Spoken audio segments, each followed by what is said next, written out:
Bismillahirrahmanirrahim. Assalamualaikum warahmatullahi wabarakatuh.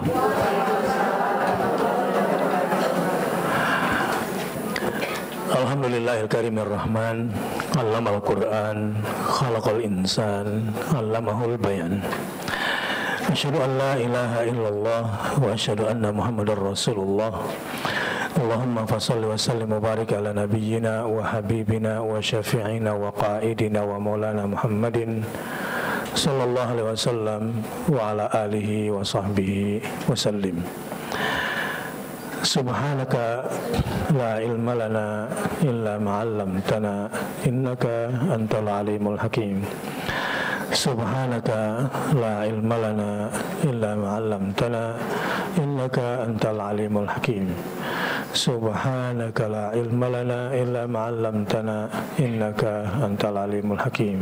Rabbi zidni ilma. Qul inna salati wa nusuki wa mahyaya wa mamati lillahi rabbil alamin. La syarika lah wa bidzalika umirtu wa ana minal muslimin. Baik, kita masih kemarin membahas beberapa hal seputar ayat muhkam dan ayat mutasyabih. Sepertinya kita belum selesai ya di soal itu.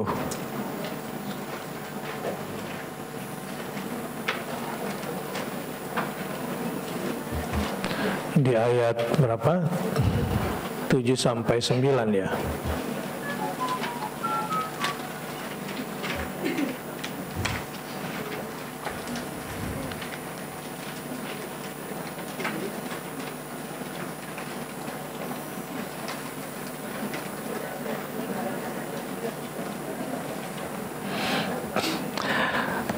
Saya akan mengangkat lanjutan daripada materi yang lalu adalah seputar apa saja itu ayat-ayat yang muhkam, ya, ayat-ayat yang memang sudah jelas maknanya, yang jelas ditangkap, ya, jelas ditangkap.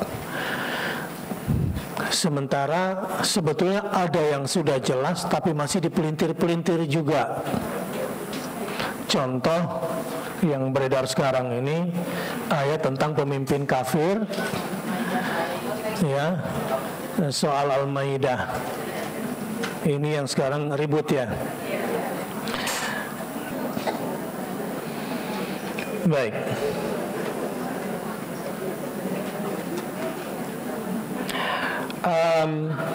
Saya kira saya perlu menjawab itu, ya. Artinya masalah Al-Maidah 51 ini, supaya ini juga jadi bahan buat ibu-ibu ya, bagaimana cara menangkal pemikiran-pemikiran sesat, utamanya kalau diajukan beberapa pertanyaan. Sekarang kita buka dulu surat Al-Maidah ayat 51. Ini termasuk ayat muhkam, ya. Ayat Al-Maidah surat 5 ayat 51. Ini terus terang saya tiba-tiba aja duduk di sini, tiba-tiba ke Al-Maidah 51 karena babnya bab muhkam, ayat yang sudah jelas, ya. Nih. A'udzu billahi minasy syaithanir rajim.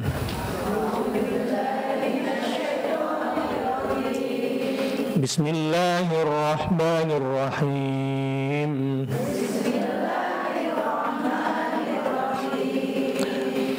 Ya ayyuhalladzina amanu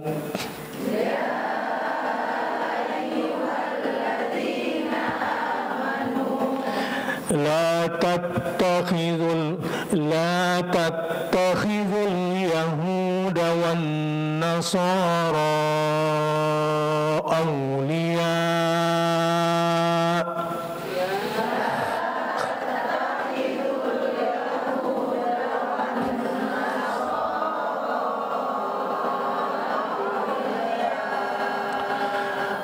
ba'duhum awliya'u ba'd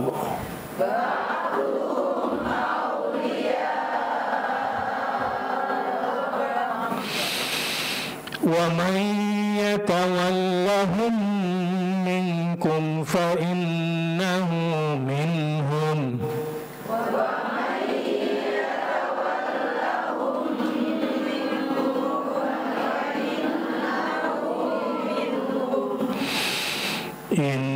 Innallaha la yahdil qawmal zalimin.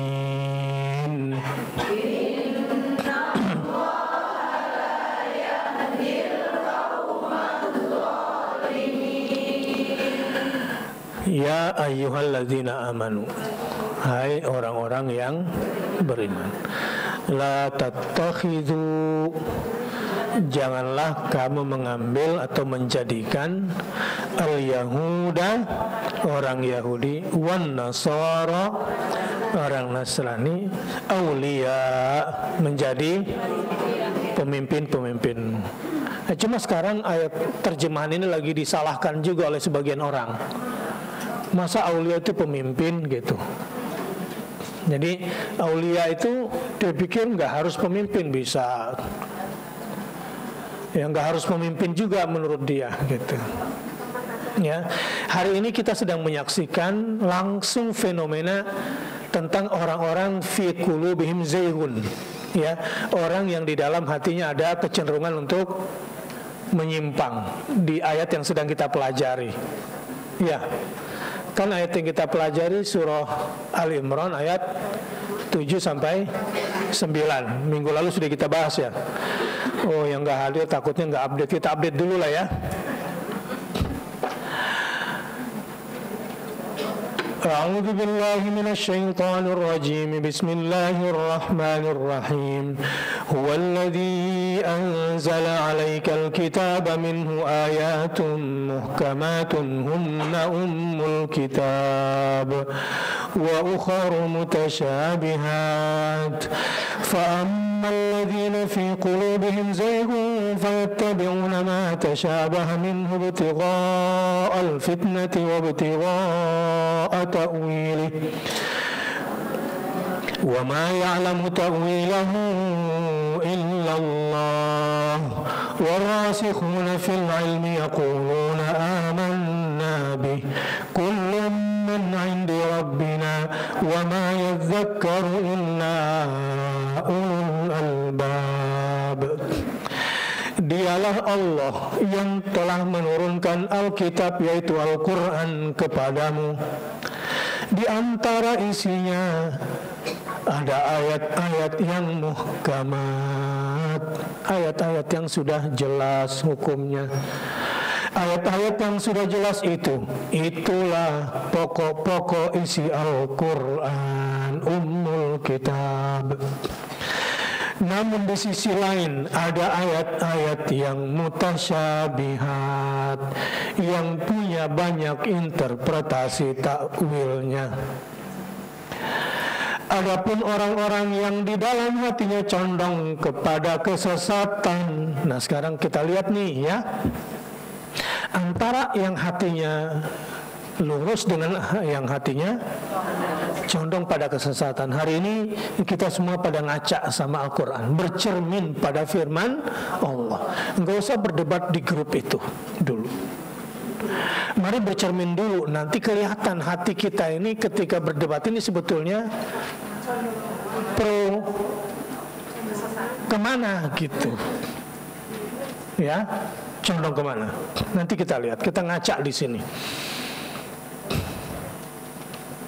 Adapun orang-orang yang dalam hatinya condong kepada kesesatan, maka mereka mengikuti sebagian ayat-ayat yang mutasyabihat, ayat-ayat yang multi penafsiran. Kenapa dia melakukan itu? Untuk menimbulkan fitnah, ini yang pertama, dan untuk mencari-cari takwilnya atau tafsirnya sesuai dengan kepentingannya.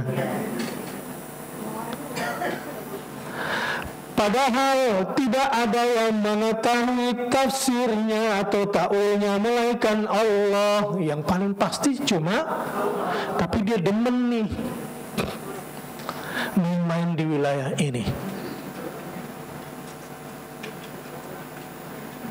Terus kalau orang yang hatinya lurus, bagaimana cara dia menyikapi ayat yang bersifat multi tafsir ini? Dan orang-orang yang mendalam ilmunya akan berkata ketika mendapati ayat-ayat mutasyabih atau multi tafsir ini, apa sikap mereka yang diwujudkan dalam bentuk statement. Kami beriman kepada ayat-ayat yang mutasyabihat. Ya, kami mengimani ada ayat itu benar dari Allah Subhanahu wa taala. Alif Lam Mim mutasyabihat, tapi kami imani itu betul dari ayat Allah Subhanahu wa taala. Kami imani sepenuhnya. Artinya apa? Semuanya itu dari sisi Tuhan kami, min indi rabbina. Kalau hari ini kami tidak paham, bukan berarti ayat itu salah. Tapi kami yakin itu berasal dari Tuhan kami. Hamim, bukan Hamin.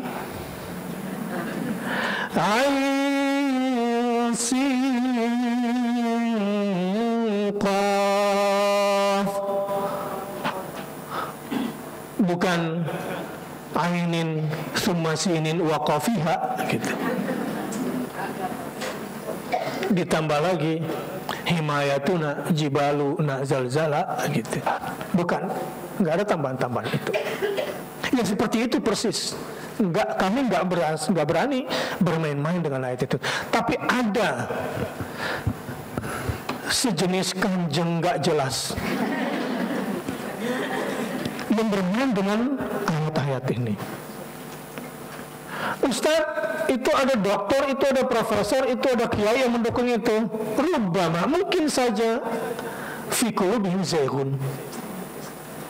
Di hatinya ada condong pada kesesatan.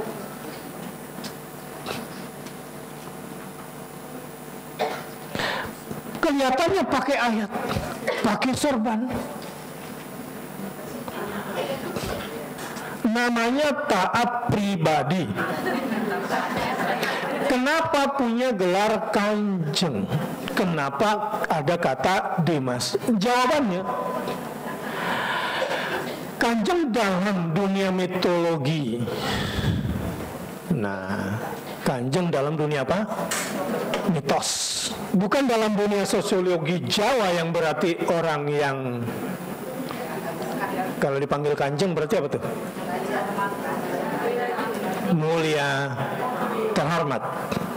Tapi dalam dunia mitos ini kanjeng mempunyai makna negatif lain. Ada jin yang dipanggil kanjeng yang bisa mendatangkan pesugihan, kekayaan. Ini nggak pernah dibahas di TV One, di sini saja. Ya, supaya jamaah kita nih jelas ya. Jadi bahwa kita ini pernah salah itu biasa, semua juga pernah salah. Bahkan Nabi pernah salah nggak? Pernah lah. Contohnya apa kesalahan Nabi?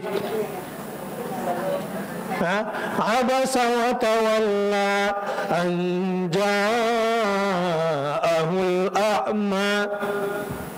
Nabi juga pernah salah. Waktu hijrah ke Madinah, orang Mekah itu kan sebetulnya kemampuannya berdagang. Nasehatin orang Madinah yang kemampuannya pertanian dan perkebunan kurma, ya salah lah, pernah salah. Artinya bahwa setiap orang itu bersalah, iya. Tetapi dalam urusan agama Rasulullah itu maksum, terjaga dari kesalahan. Namun dalam urusan bertakwil, menafsirkan ayat, memang kalau hatinya sudah condong pada kesesatan, itu bisa melintir itu. Tapi tetap dengan menyebut nama Allah. Padahal tafsirannya untuk kepentingannya. Makanya di sini kita mesti hati-hati. Tauhid itu harus bersih. Pakai ayat semata-mata minta cerai karena ada kepentingan hawa nafsu, itu nanti jadi kayak Yunus ibn Matta. Wa dhannuni idh dhahaba mughadiban, ketika meninggalkan kaumnya dalam keadaan marah-marah. Keputusan yang ambil dalam keadaan marah disempitkan urusannya oleh Allah Subhanahu wa taala. Kecuali kalau istri minta cerai, jelas-jelas suami melakukan tindakan-tindakan, satu, ganti agama, murtad, ya. Dua, misalnya mengingkari agama, mengatakan sholat tidak wajib dan dia tidak mau sholat lagi. Tiga, tidak menafkahi 3 bulan berturut-turut lahir dan batin, dan gak jelas maunya apa. 4, ada kekerasan dalam rumah tangga yang bisa membahayakan istri dan anak-anak, boleh meminta cerai. Udah jelas ya, jadi nggak usah konsultasi lagi. Karena datang nanti cuma curhat, cari-cari pembenaran lagi. Selama itu tidak ada, hilangkan pikiranmu dulu. Bagaimana berpikir positif terhadap takdir Allah ini. Kembali dulu. Jadi si Kanjeng ini sebetulnya nama jin, nama dewa yang dia sembah, yang bisa kata si jinnya yang sudah menipu si tidak taat pada pribadinya, bahwa saya bisa menggandakan uang kepada kamu. Ini buktinya, dibuktikan dulu oleh si jin. Iya bisa, dengan nyolong uang orang yang biasanya juga uangnya nggak halal. Jadi uang kita yang nggak halal itu biasanya gampang itu dicolong. Jadi kalau nanti uangnya hilang, nggak usah terlalu sedih. Kamu sedang diselamatkan. Kamu sudah diselamatkan oleh Allah Subhanahu wa taala. Kalau ketipu ya sudahlah, kamu juga sedang diuji dan diajar oleh Allah Subhanahu. Udah tenang aja dulu. Semua takdir harus dihadapi secara positif. Nah, kenapa kemudian ini berlarut-larut? Kita lihat dulu. Jadi si jinnya khusus spesialis pesugihan dan spesialis penggandaan uang, ada jin khusus begitu. Dan kemungkinan besar itu lebih dari satu. Nah, ditemukanlah barang buktinya, diantaranya minyak wangi. Ciri-ciri dukun yang bisa menggandakan uang biasanya mendatangkan jin pesugihan dengan minyak wangi, bebauan yang dibeli minyak wanginya dari jin itu sendiri. Dan satu botol itu mahal harganya. Saya ketika membaca temuan-temuan ke Polri gitu ya, oh ditemukan ini, temukan itu, indikator barangnya udah ketemu semua. Termasuk kenapa yang ngitungnya harus nggak pakai baju. Sebab kalau dia pakai baju itu, uang yang didatangkan itu seakan-akan memang berseri, tapi serinya kalau dicocokkan ke BI itu tuh cokarnya itu jin sendiri yang buat, terserah, pokoknya ada serinya. Tapi nggak ketemu. Yang kedua, uang itu biasanya nggak bisa dipakai, ya, nggak bisa dipakai. Dan sampai sekarang memang dia nggak pakai. Karena untuk bisa memakainya ada syarat-syaratnya lagi. Nah, ujung-ujungnya harus ada tumbal dan harus ada yang dibunuh. Itu udah aturan mainnya. Nah, argumen kayak begini pernah dibahas nggak? Belum. Ini special edition hanya untuk kelas ini saja. Mungkin gara-gara pakai seragam kali ya, sehingga.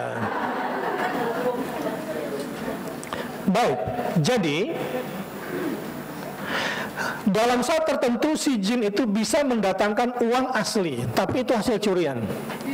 Caranya taruh kain, taruh minyak wangi di atas kain, terus taruh uang berapa jumlahnya, dan katakan minta digandakan berapa, dan uang yang seperti apa yang kamu mau, kasih contohnya di situ, sampelnya, yang warna merah atau yang warna biru. Nanti dia akan datang, tapi nggak persis seperti yang kita mau kadang-kadang. Bisa lebih dikit, bisa lebih banyak. Awalnya seperti uang asli. Tapi besok-besok ketika ingin lebih hebat lagi dan sudah mau mengabdi dan mau membunuh, sudah dapat tumbal gitu ya. Dan yang dibunuh biasanya yang sudah terlalu banyak ngeluarinnya. Saya nggak berani katakan yang 200M, tapi biasanya seperti itu. Supaya dia nggak nagih lagi. Sebab salah satu syarat untuk bisa menggandakan adalah juga mendatangkan uang yang asli. Itu yang kemudian yang asli dulu dilempar, katakan 5 juta misalnya, dilempar dulu. Nah selebihnya yang nggak pakai baju ini seakan-akan ngitung itu duit beneran. Padahal kalau dia pakai baju itu kelihatan putih, itu kertas.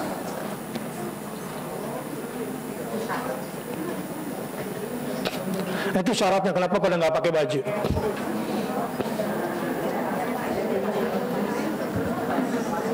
Lanjut.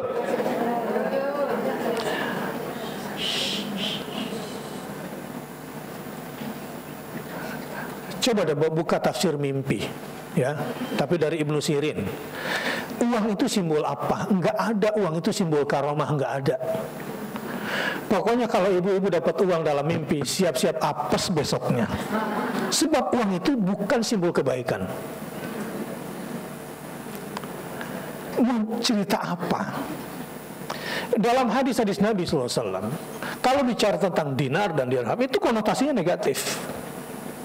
Dalam takwil mimpi, dalam dunia-dunia mitologi pun, bicara uang itu bicara kotoran, bicara kehinaan, bicara kerugian, bicara apes, kesialan.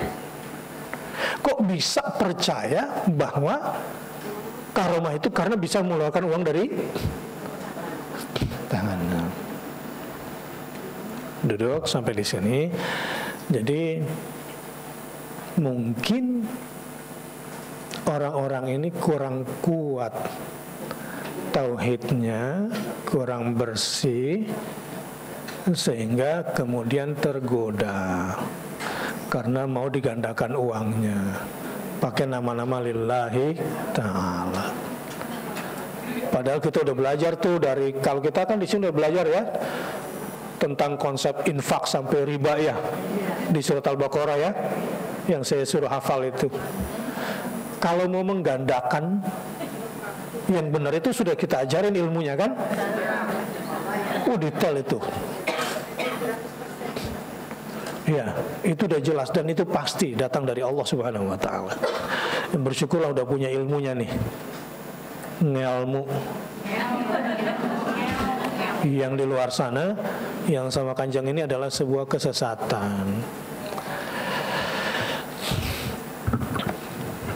Jadi hati-hati juga kalau marah dan bawa-bawa ayat, biasanya melintir.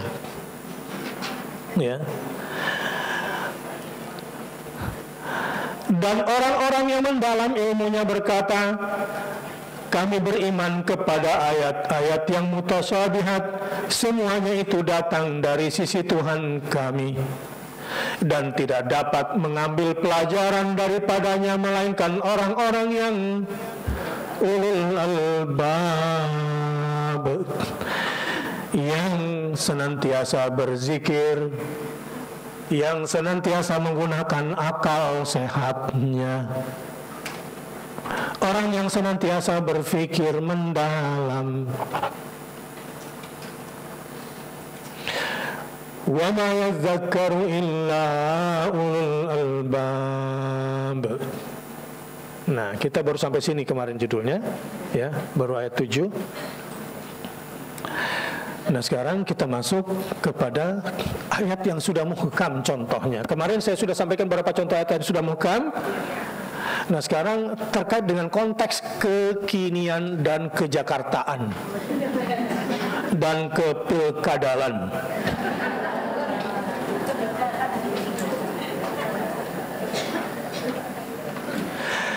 Ya ayyuhalladzina amanu la tattakhidul yahuda wan nasara awliya ba'duhum awliya'u ba'd wa man yatawallahum minkum fa innahu minhum innallaha la yahdil qawmaz zalimin.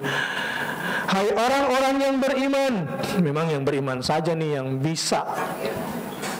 Kalau yang rada-rada munafik susah nih. Dia kan akan menjadi teman hoaks itu, yang berganti nama menjadi tetap hoaks gitu. Ya.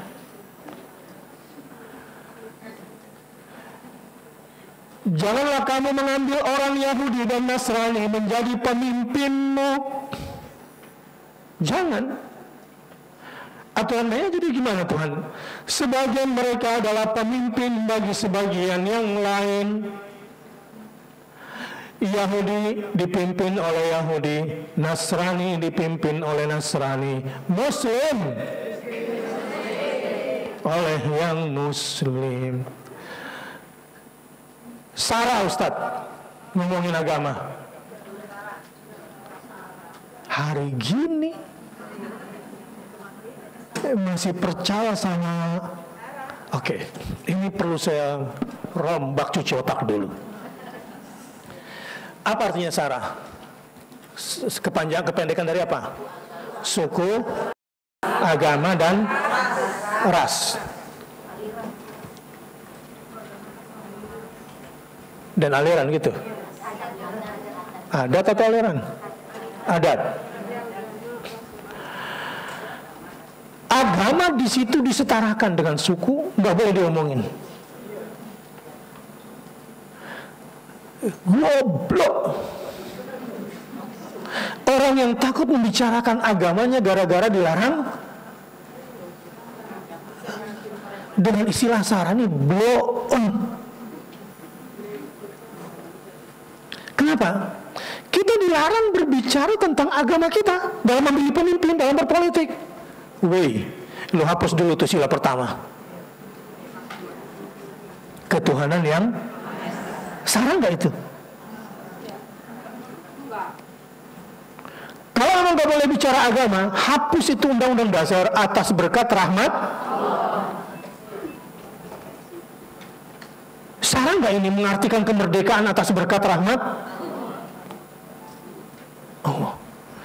Hanya orang-orang yang kurang akal yang takut membicarakan masalah agama dalam perpolitikan. Sebab ini sudah lama menjadi senjatanya orang-orang yang anti agama. Kenapa? 70% penduduk Jakarta itu Muslim. Kalau pakai agama milihnya menang nggak? Supaya kalah? Supaya kalah jangan pakai, mau digituin. Nah,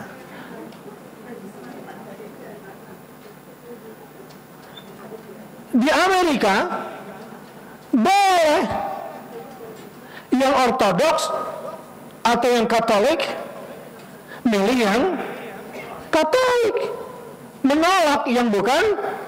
Itu bagian dari demokrasi, boleh. Ini kok di Indonesia malah dituduh nggak waras, nggak waras.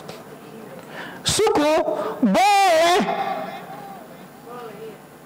memilih berdasarkan suku, boleh. Karena orang Jawa dominan di Jakarta, boleh nggak memilih berdasarkan kejawaannya bertentangan dengan demokrasi nggak? Tidak. Boleh. Indonesia pribumi milih orang Melayu pribumi bukan orang Cina, boleh nggak? Boleh. Bertentangan dengan demokrasi nggak? Tidak. Yang nggak boleh itu adalah ketika hak-hak dia sebagai warga negara untuk mendapatkan perlindungan, mendapatkan hak-haknya dilanggar, baru itu namanya Syarat. Orang Jawa tidak boleh tinggal di Jakarta karena Jakarta tempatnya orang Betawi. Ini baru syarat. Cina boleh nggak tinggal di Jakarta? Boleh. Hak warga negara. Cina boleh nggak yang sudah menjadi warga negara Indonesia ikut menjadi calon pemimpin? Boleh. Buktinya kita biarkan. Yang kemudian kita memilih berdasarkan nggak kecinaan, nggak ke agak, nggak ke kafiran kan nggak apa-apa juga. Ini kita bicara konkret. Dalam terminologi orang Cina Indonesia, kalau dia sudah masuk Islam itu nggak Cina lagi. Ya. Sehingga orang Cina yang sudah masuk Islam bilang sesama mereka, lu Cina lu ya, gitu. Itu biasa. Jadi nggak usah tersinggung. Nah. Baik.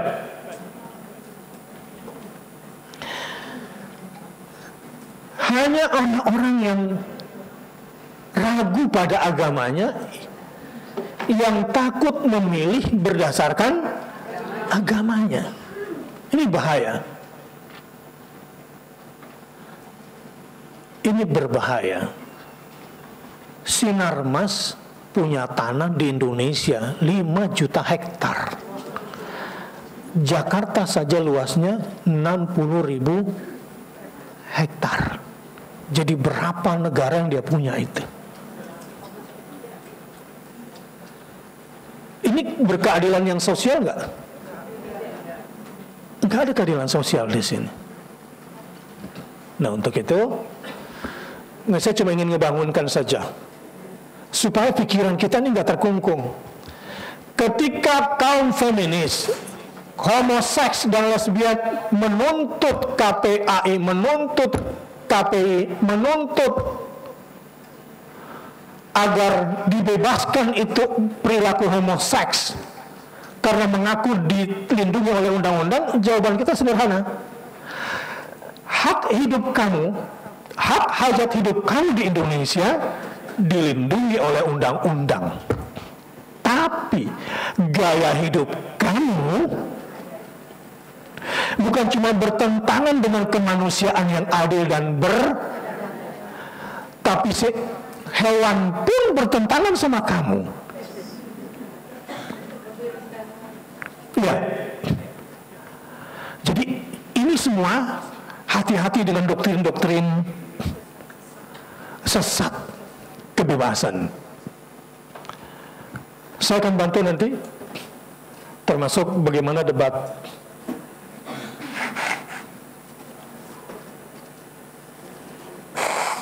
Nah.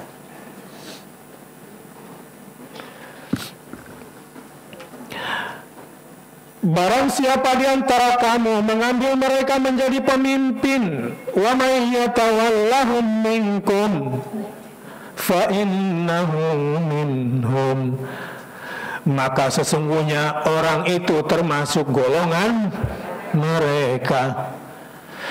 Jadi yang memilih untuk menjadi pemilih si hoax dan menjadi teman si hoax berarti dia menjadi bagian dari mereka secara agama. Jelas nggak ayatnya?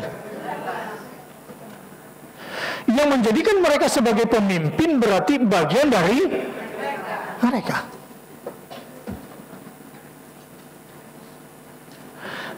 Ketika kita berbicara seperti ini, kita bukan hendak melarang, monggo, adalah hak demokrasi kamu sebagai muslim memilih pemimpin kafir, itu hak kamu. Kita nggak larang kamu menjadi teman si hoax, enggak. Tetapi kalau kami bacakan ayat ini juga hak kami dalam kebebasan berpendapat di dalam demokrasi, dan ini dilindungi undang-undang. Bahwa bagi kami, kamu yang memilih si kafir berarti bagian dari si. Jelas ya ayatnya? Monggo kalau kamu ingin jadi memilih mereka adalah hak kamu. Jadi bukan berarti kalau saya ngomong begini melarang kamu memilih si hoax. Enggak, saya enggak larang. Itu hak kamu sebagai warga negara. Sebab prinsip kita dalam pemilu adalah langsung, umum, bebas. Masih berlaku nggak sih itu? Nggak ada lagi kayak gitu. Jadi jangan difahami kalau kita bicara begini melarang dia.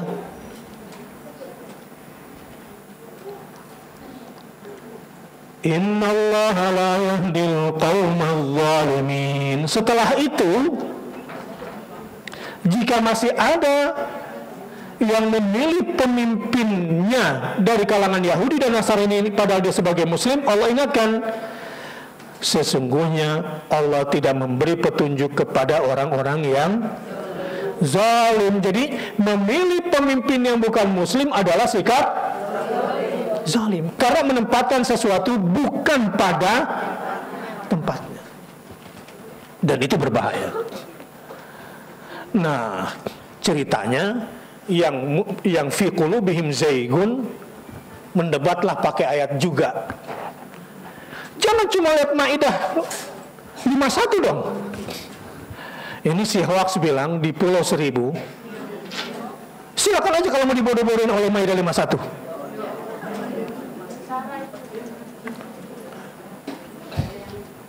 Ya, kalau mau dibodoh-bodohin, kalau mau dibohongin sama Maidah 51 silakan, jangan pilih saya. Dia berkata begitu kan? Videonya dibayar kan? Walau di YouTube-nya udah dicabut.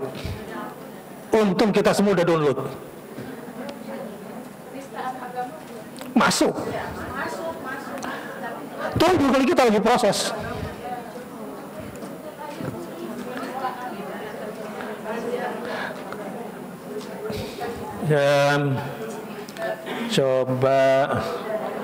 Coba dengarkan sedikit ya. Coba dengarkan ini sebentar. Nggak bisa pilih saya.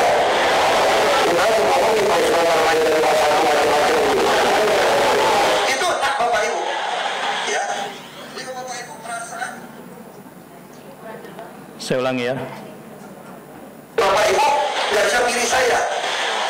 Ya kan dibohongin main surat Al-Maidah 51 macam-macam itu. Itu hak Bapak Ibu. Ya. Jadi Bapak Ibu perasaan nggak bisa pilih. Karena saya bapak masuk neraka dua itu tidak apa. Karena saya panggilan pribadi Bapak Ibu. Jelas nggak? Saya ulangi, yang kupingnya rada ketutup jilbab. Dengerin dulu, yang ketutup jilbab dengerin.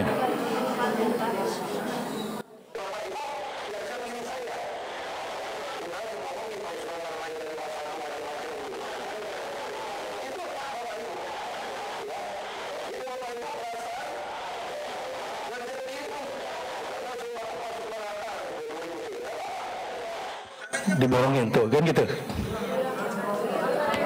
Sudah.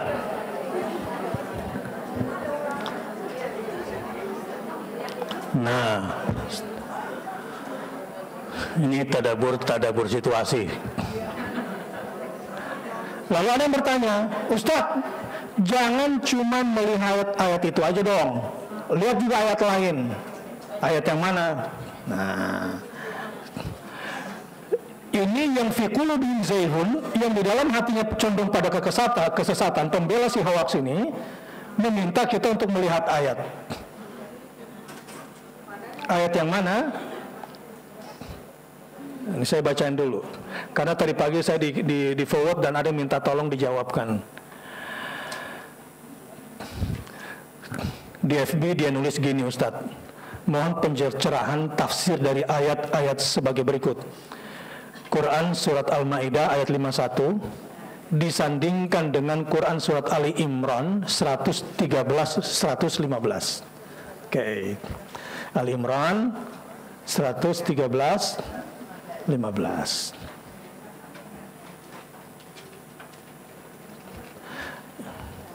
Ini ceritanya ya, dia ingin mendukung nih.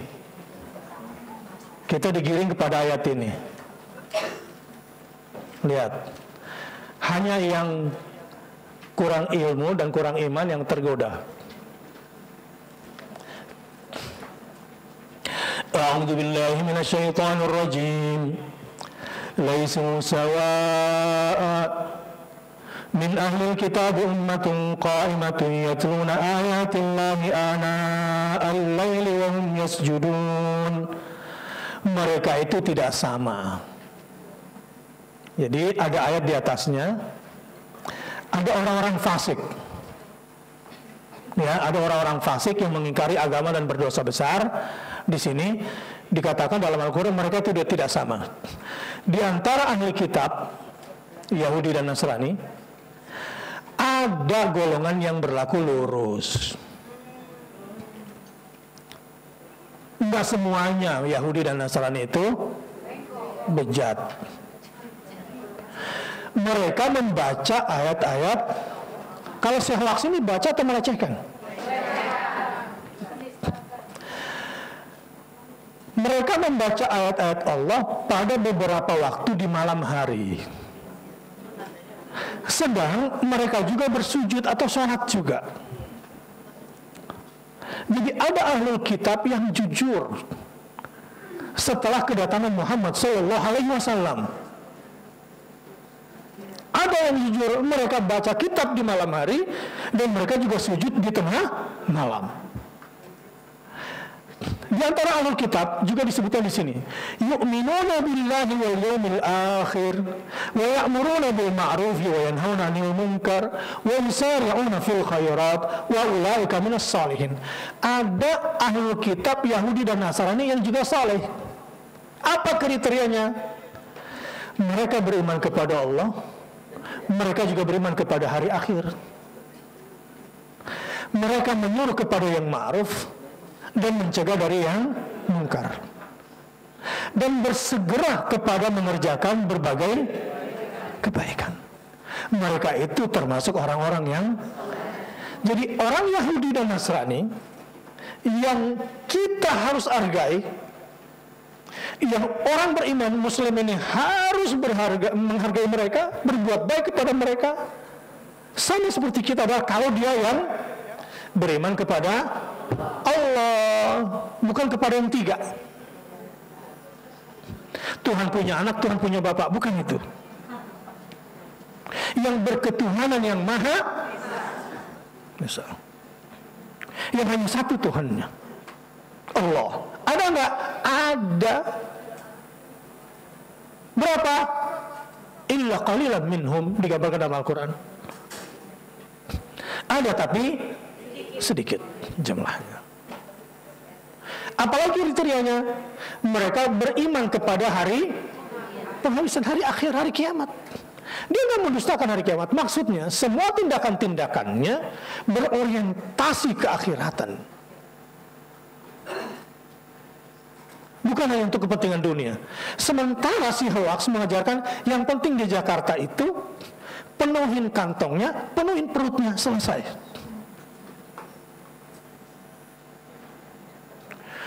Menyuruh kepada yang ma'ruf, dia menganjurkan pada kebaikan, bukan menganjurkan pada miras.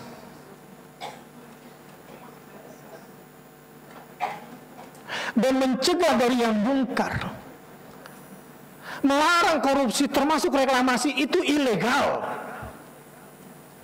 secara hukum. Bukan cuma Pulau G yang sudah ditetapkan oleh Pengadilan Jakarta Timur, tetapi Pulau C dan D itu juga melanggar karena menutup muara, dan itu harus dibelah dua, dan dia harus rugi 3 triliun, dan itu dia nggak mau. Dan itu tidak ada izinnya.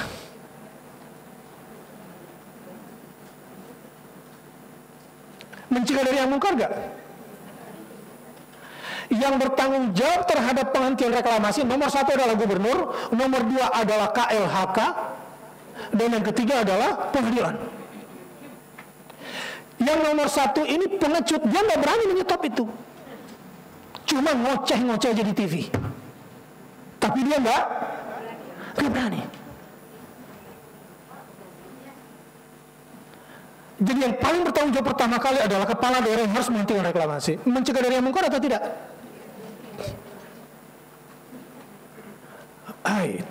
Sumber waras itu di malam libur nggak ada transaksi seharusnya, dan itu cash 700 miliar. Yang 2 tahun lagi itu nanti jadi milik Pemda. Kenapa harus dibayar sekarang? Bayar cash. Wa yusari'una fil khairat, dan mereka bersegera kepada mengerjakan pelbagai kebaikan. Wa ulaika minas salihin. Nah, pertanyaannya, oke, saya baca dulu 115. Ini ceritanya pendukung si hoax. Jangan dong cuma ngeliat Maidah 51, tapi lihat juga ayat Al-Imran 113, 115. Oke, ini objektif. Al-Quran ini objektif. Wa ma yaf'alu min khairin falan yukfaru, dan apa saja kebajikan yang mereka kerjakan, maka sekali-kali mereka tidak dihalangi untuk menerima pahalanya.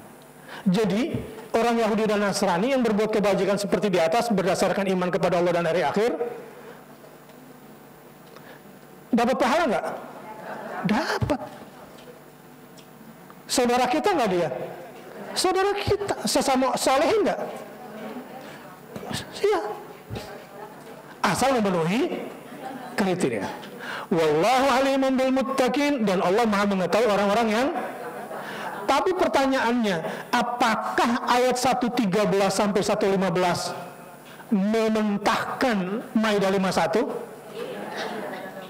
Tidak, ada hubungannya enggak?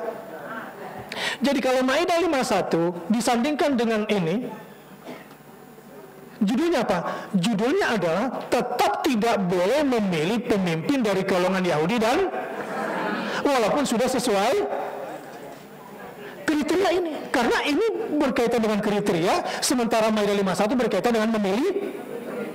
Larangannya sudah sangat jelas. Makanya Rasulullah nggak memilih khalifahnya itu dari kalangan Yahudi dan Nasrani. Walau pada saat itu, di masa Rasul,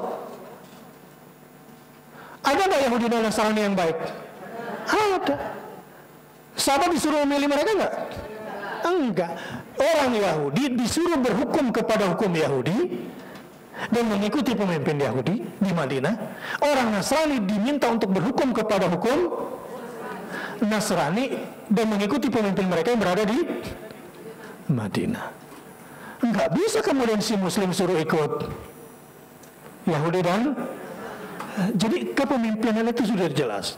Nah, ini yang hatinya dipenuhi dengan kebimbangan. Wah, ini tidak jelas. Berarti boleh dong memilih dan menjadi pemimpin? Ya enggak lah.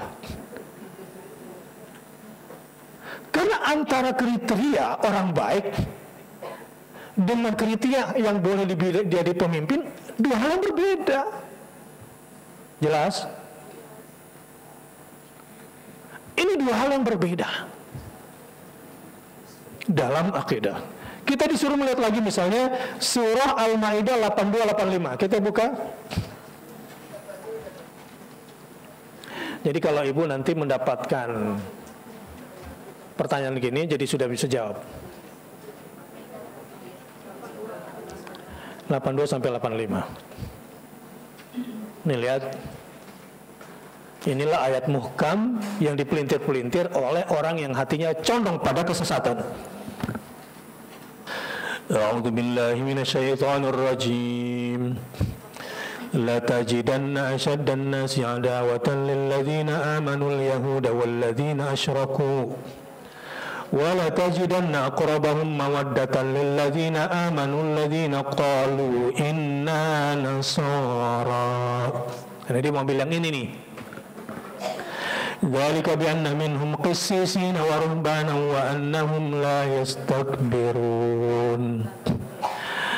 Wa idza sami'u ma unzila ila ar-rasul tara a'yunuhum tafidu min ad-dam'i mimma 'arafu min al-haqq yaquluna rabbana amanna faktubna ma'asy-syahidin. وَمَا لَنَا لَا نُؤْمِنُ بِاللَّهِ وَمَا جَاءَنَا مِنَ الْحَقِّ وَنَطْمَعُ أَنْ يُدْخِلَنَا رَبُّنَا مَعَ الْقَوْمِ الصَّالِحِينَ فَأَثَابَهُمُ اللَّهُ بِمَا قَالُوا جَنَّاتٍ تَجْرِي مِنْ تَحْتِهَا الْأَنْهَارُ خَالِدِينَ فِيهَا وَذَلِكَ جَزَاءُ الْمُحْسِنِينَ. Lihat, dia maunya ayat ini digiring, boleh dong memilih pemimpin Nasrani. Lihat, karena berdasarkan inna nasara. Lihat dulu. Sesungguhnya kamu dapati orang-orang yang paling keras permusuhannya terhadap orang-orang beriman dari kalangan muslimin ialah dua. Satu, Yahudi, dan dua, orang-orang yang musyrik. Jadi siapa yang paling keras permusuhannya terhadap kita? Yahudi dan musyrikin. Dan sesungguhnya kamu dapati yang paling dekat persahabatannya dengan orang-orang beriman dari kalangan muslimin ialah siapa? Orang-orang yang berkata begini, ya. Sesungguhnya kami ini orang Nasrani, ya. Dia lebih dekat sama kita itu.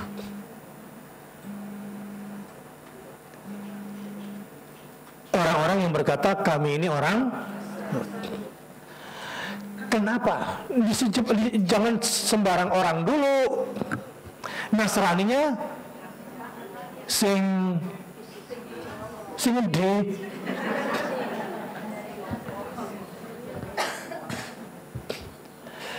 Yang demikian itu disebabkan karena di antara orang-orang Nasrani itu terdapat pendeta-pendeta dan rahib-rahib. Juga karena sesungguhnya mereka tidak menyombongkan diri. Karena penyakit terbesar orang Yahudi dan Nasrani itu adalah sombong. Di mana sombongnya? Mereka mengatakan bahwa kami ini keturunan orang merdeka dari jalur Sarah. Sementara orang Islam itu keturunan Ismail, budaknya Sarah, yaitu Hagar atau Hajar.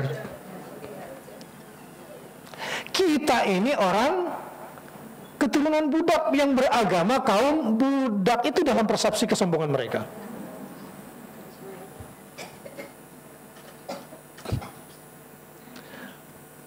Jadi yang punya kenormalan seperti ini diantara mereka qissisina wa ruhbanan,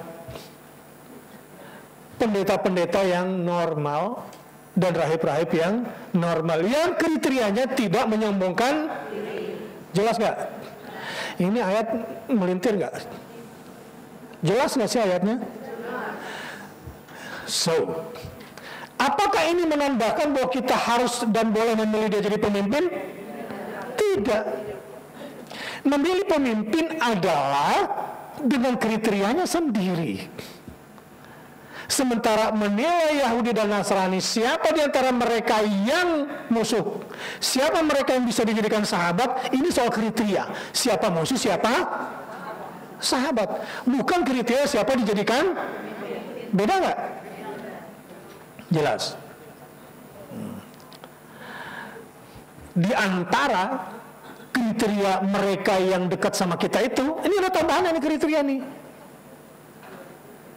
Ini yang ngasih ayat ini seandainya ada di depan saya, mudah-mudahan sadar.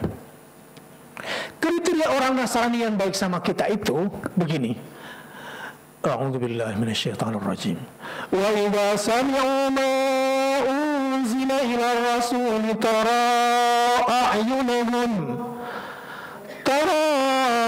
a'yunahum tafidu minad dam'i mimma 'arafu minal haqq yaquluna rabbana amanna faktubna ma'asyahidin. Kriteria mereka yang dekat sama kita itu. Dan apabila mereka mendengarkan apa yang diturunkan kepada Rasulullah Muhammad sallallahu alaihi wasallam, kamu akan melihat apa yang kamu lihat? Mata mereka mencucurkan air mata disebabkan kebenaran Al-Quran yang mereka yakini, yang telah mereka ketahui dari kitab mereka sendiri. Dan seandainya mereka mendengar Al-Quran ini, mereka juga akan berkata, punya komitmen pada diri mereka sendiri, ya Tuhan kami telah beriman kepada Al-Quran dan kepada Muhammad sallallahu alaihi wasallam. Maka catatlah kami, wahai Tuhan, agar kami bersama orang-orang yang menjadi saksi atas kebenaran Al-Quran dan kenabian Muhammad sallallahu alaihi wasallam. Saya pernah ketemu dengan pendeta yang kayak gini,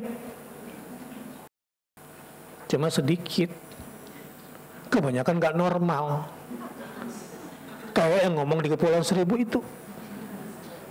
Mana bisa masuk gak kriteria dia di sini? Dalam satu debat di sebuah gereja di Yogyakarta, saya lupa, mungkin 15-20 tahun yang lalu, judul perdebatan kita, Jesus a man, tanda tanya. Di sana kelompok, ini perumpamaan, di sana kelompok Kristen, di sini kelompok Muslim. Setelah debat kira-kira lebih 1 jam, berdirilah dari pembicara Nasrani. Sudahlah, saudara-saudara Nasrani, kita harus jujur bahwa Yesus itu sebetulnya a man, hanya seorang laki-laki, enggak usah dipertuhankan. Wah, udah ribut sama mereka sendiri di situ. Dan demi Allah kami nonton langsung, karena mereka sendiri juga akhirnya bingung nyocok-nyocokin si Yesus ini sebagai anak Tuhan lah, Bapak Tuhan lah, dan menjadi satu pada dirinya. Seperti bingungnya Kanjeng Dimas, nanti siapa sebetulnya dirinya itu.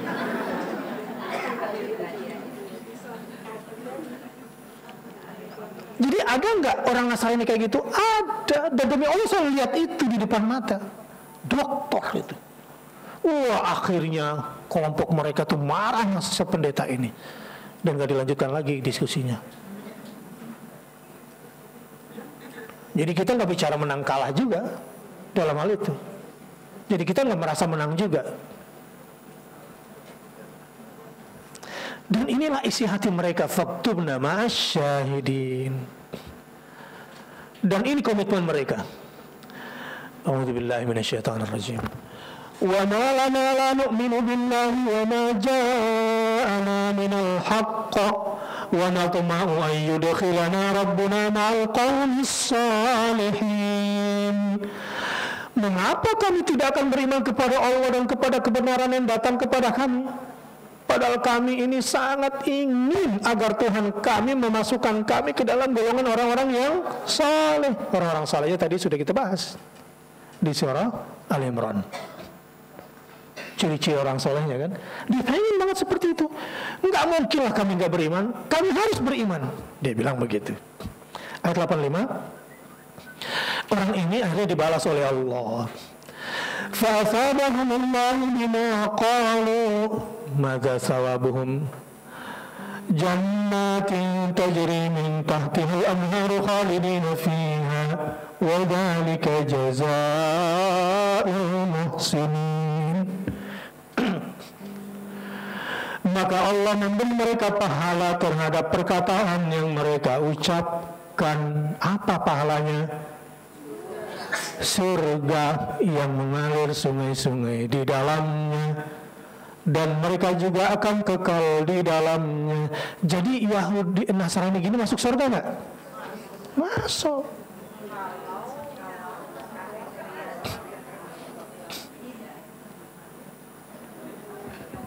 Masuk surga juga nggak?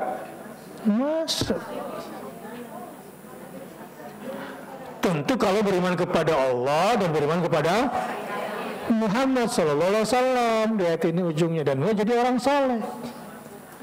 Kalau udah ngerasa dibohongin sama Maidah 51, bagian dari sini enggak?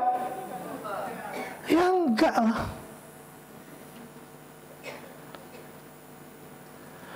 Inilah, tetapi ayat ini nanti akan dipakai. Ya, nanti ibu-ibu akan berhadapan dengan mereka. Orang-orang Muslim, fi qulubihim zaygun, yang di dalam hatinya condong pada kesesatan, itu akan menggunakan ayat ini nanti. Ibu sudah tahu jawabannya? Jadi kata kuncinya, ayat-ayat yang mereka angkat itu semua jelas dalam Al-Quran dan kita imani kebenarannya. Tapi bukan untuk membenarkan si hoaks jadi pemimpin. Kalau ada yang memaksakan ayat-ayat yang kita bacakan tadi ada Ali Imran dan Al-Maidah menjadi dalil untuk memilih si hoaks, berarti memang kolbunya hoaks keimanannya. Keimanannya diragukan. Kemudian kemungkinan besar dia adalah fi qulubihim zayg. Selesai paket 1. Ada pertanyaan? Mungkin di sini ada yang suaminya pengikut hoaks masih bingung jawabnya. Tanya. Assalamualaikum warahmatullahi wabarakatuh. Waalaikumsalam warahmatullahi wabarakatuh. Ustaz, tadi kan lagi bahas Al-Maidah 51. Nah, terus kemudian saya share nih yang ini di grup ya. Terus teman saya jawab gini, kita kan bukan memilih pemimpin agama, kita sedang memilih pemimpin yang baik, bekerja benar dan tidak korupsi untuk memperbaiki Jakarta. Kalau pemimpin agama kita sudah tidak ada lagi, terakhir Muhammad SAW, sekarang Al-Quran dan hadis menjadi panduan hidup kita yang mengajarkan kita untuk berbuat kebajikan. Tadi dia bilang. Terus juga dia bilang jangan membicarakan masalah sara. Saya sih cuman, apakah jawaban saya, maaf ya Pak Ustaz, apakah maaf saya hanya menyampaikan perkataan Allah yang jelas ada di Al-Quran dan ini bukan sara. Dan saya tidak melanjutkan lagi gitu, karena saya pikir orang ini tidak bisa diajak bicara karena tidak mengerti. Bisa diajak bicara, nggak apa-apa, tambahin aja sedikit ya. Jadi serang lagi, dari mana kamu tahu kalau ini harus memimpin agama? Ini kamu ngarang nih bilang gitu. Kamu udah melebihi Nabi nih gitu. Kamu sudah melintir ayat bilang gitu. Dengan mengatakan yang tidak boleh dipilih kan pemimpin agama, gitu ya. Ini ngarang nih bilang gitu aja. Ya, dari mana kalau itu pemimpin agama? Memang ada istilah pemimpin agama di dalam Al-Quran. Dan kalaupun ada pakai istilah apa? Ya, itu ngarang. Oke, makasih Pak Ustaz. Ya, balikin lagi itu ya. Kamu dapat dari mana nih kalau harus pemimpin agama? Ya, sementara Islam itu tidak memisahkan sebetulnya soal kepemimpinan ini. Memang macam-macam dalam kepengertian kita, tetapi dalam kriteria Islam tentu yang dimaksud tadi soal ulul amri itu udah jelas. Ya, tapi di sini aulia, pemimpin-pemimpin dalam urusanmu dunia dan akhirat. Menyambung pertanyaan dari Ibu yang ini mengenai tadi disebutkan pemimpin agama, tapi di situ dia menyebutkan bahwa tapi Anda jangan salah ya, si hoaks ini adalah bukan pemimpin tapi pelayan masyarakat. Nah, itu kan menyesatkan. Jadi dia itu di pelayan masyarakat. Terus apa ini ganti-ganti, nanti selain pelayan ganti lagi apa lagi? Yang jelas begini deh, kalau kita bicara kepemimpinan itu kan biasanya kita bicara dalam dunia kepemimpinan, satu, dia melaksanakan amanat undang-undang kan, ini namanya apa? Pelayan. Ya, menjalankan aturan-aturan, ini namanya pemerintah yang punya hak untuk memerintah. Memang jargonnya pemimpin adalah pelayan. Kita lagi nggak bicara di situ, bro. Beda antara status dengan jargon. Ya, statusnya pemimpin, jargonnya adalah seharusnya sebagai pelayan. Jelas? Ada lagi?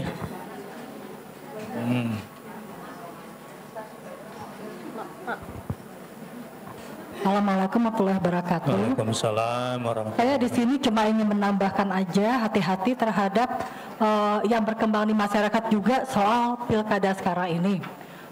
Ada yang mengatakan yang penting ini kan bukan pimpinan yang tertinggi di negara ini. Jadi ini hati-hati makanya dengan ungkapan seperti ini. Ini kan cuma bagian dari salah satu provinsi. Jadinya bukan pemimpinan tertinggi. Terus ada juga yang membandingkan kalau mau dipikir kayak seperti pemimpin RT, RW segala macam itu kalau misalnya non muslim itu gimana? Itu juga ada yang mengarahkan ke sana. Jadi ya hati-hati terhadap statement seperti ini.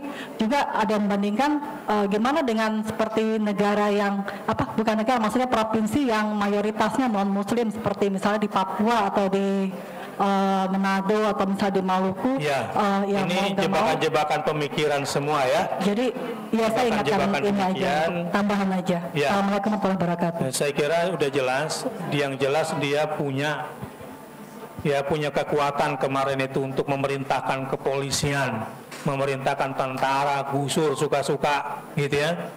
Dan dia punya kekuasaan untuk menggunakan uang APBD ya, yang sekian 70 triliun itu.